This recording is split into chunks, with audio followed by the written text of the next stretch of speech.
학생 250명에서 300명이면 원장이 수업을 안 하면서 월 매출 1억이 가능합니다. 다만 그 전에 반드시 알아야 할 것이 있습니다. 바로 학원의 성장 단계입니다. 원장님들 학원 운영하면서 큰 결정을 내려야 했던 순간이 있었나요? 저는 학원 하면서 정말 후회되는 순간들이 몇 번 있었습니다. 그때마다 이런 생각이 들더라고요. 누군가 내가 가려던 길을 먼저 가본 사람이 나에게 조언을 좀 해줬으면 훨씬 더 좋은 판단을 했을 텐데, 이런 이유로 오늘은 여러분들과 함께 학원의 성장 6단계에 대해서 이야기해보려 합니다. 이 과정을 알고 있으면 정체가 돼서 매너리즘에 빠지거나 학원 성장에 역행하는 잘못된 판단을 내리지 않으실 겁니다.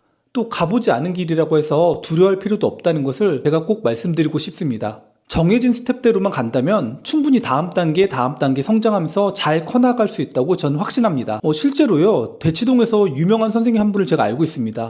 그분 실력도 있으시고 혼자 학원 차려도 충분히 잘할 수 있는 분이었는데요. 그런데 한 번도 가보지 않은 길이라서 그런지 처음에 좋지 않은 조건으로 동업을 하시려고 하더라고요. 제가 말렸습니다. 선생님 수업도 잘하시고 입지도 좋은데 굳이 동업하지 않으셔도 됩니다. 결국 혼자 학원 차리셨고 빠른 시간 안에 성공적으로 성장할 수 있었습니다. 이 말씀을 드리는 이유는요, 학원의 성장 곡선은 대체로 한간 기준으로 2년입니다. 이 2년 안에 성장할 수 있을 때 계속 성장하는 것, 그게 가장 좋다고 생각합니다. 역량이 있는데도 주저하면 어느 순간 멈춰버리거나 심지어는 역행하게 되는 경우도 많기 때문입니다.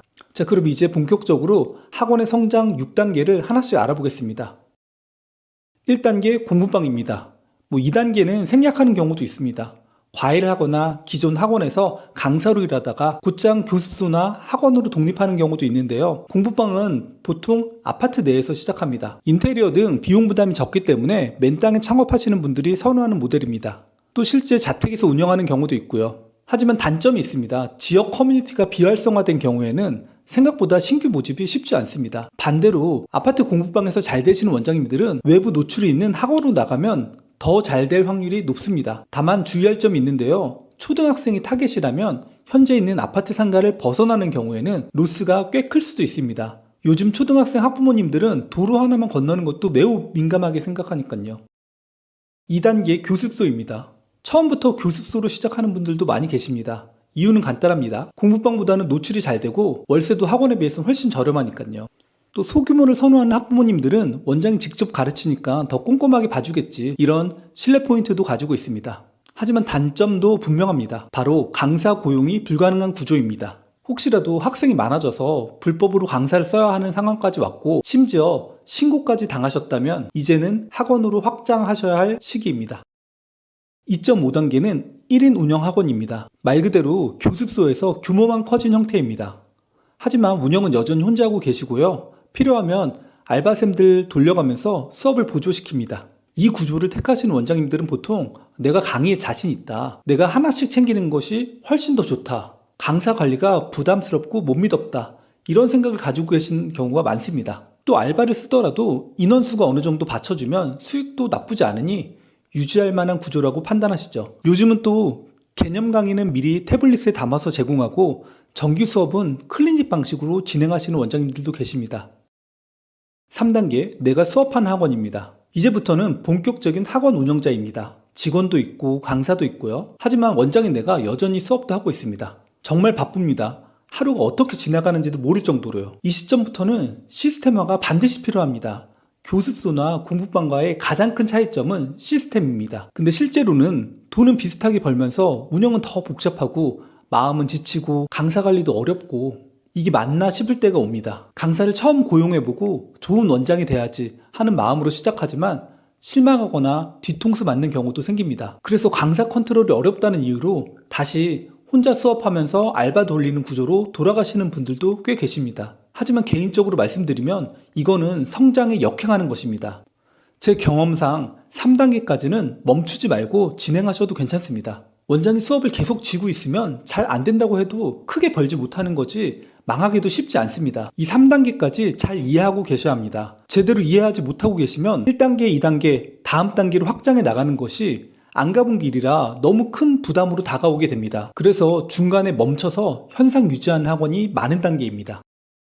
4단계, 수업에서 빠진 원장입니다. 바로 여기서부터 진짜 전환점입니다. 많은 원장님들이 이 단계에서 머뭇거리게 됩니다. 왜냐하면 이런 생각이 들거든요. 내가 수업 제일 잘하는데 남한테 맡기면 퀄리티가 떨어지잖아. 인건비도 아깝고 원장 특강이 가장 강점인데 다 맞는 말입니다. 실제로 저도 그렇게 생각했고요. 이건 학원뿐 아니라 다른 자영업자들도 똑같이 느끼는 부분입니다. 그렇지만 사업가로 다음 단계로 가려면 꼭 위임을 배워야 합니다. 수업에서 빠져나와야 비로소 컨텐츠, 마케팅, 시스템에 집중할 수 있습니다. 물론 수업도 다 하시면서 다 잘하시는 분도 계시겠지만 이런 분들은 결국 어떤 것을 포기하고 본인을 갈아 넣고 계실 겁니다. 물론 내가 하면 퀄리티 100이지만 다른 사람한테 하면 처음에는 70까지 퀄리티가 떨어지는 것을 감안하셔야 합니다. 이 구간을 못 견뎌 하시더라고요. 하지만 그걸 교육과 시스템으로 80%, 90%까지 끌어올리는 것. 이렇게 되면 학원이 사업적인 면모를 갖춰갑니다.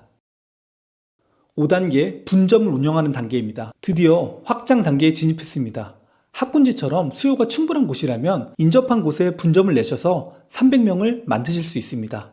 수요가 부족하다면 거리가 조금 떨어진 곳에 분점을 내는 것인데 이게 조금 더 어렵긴 합니다. 근데 여기서 가장 중요한 주의사항이 있습니다. 3단계에서 곧장 5단계로 점프하는 건 매우 위험합니다. 왜냐면 아직 원장이 수업을 하고 있는 상태에서 분점을 내버리면 어떻게 될까요?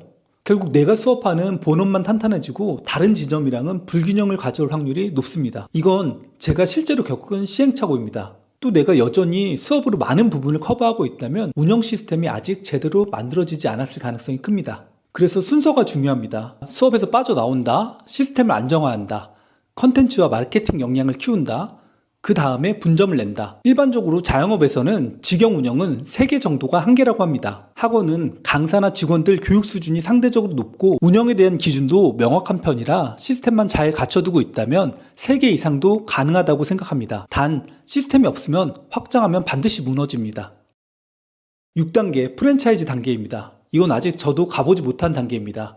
준비도 하고 있고 진지하게 고민도 하고 있습니다. 프랜차이즈를 하려면 팔 수 있는 무언가, 즉 상품화된 컨텐츠가 있어야 합니다. 보통 통일된 교재, 통일된 컨텐츠, 운영 매뉴얼, 강력한 마케팅 시스템, 이 4가지가 정말 필수입니다. 프랜차이즈는 단순히 우리 학원 이름만 쓰세요, 이게 아닙니다. 그 이름을 걸고 원장들도 모집해야 하고 학생들도 꾸준히 모집해야 합니다.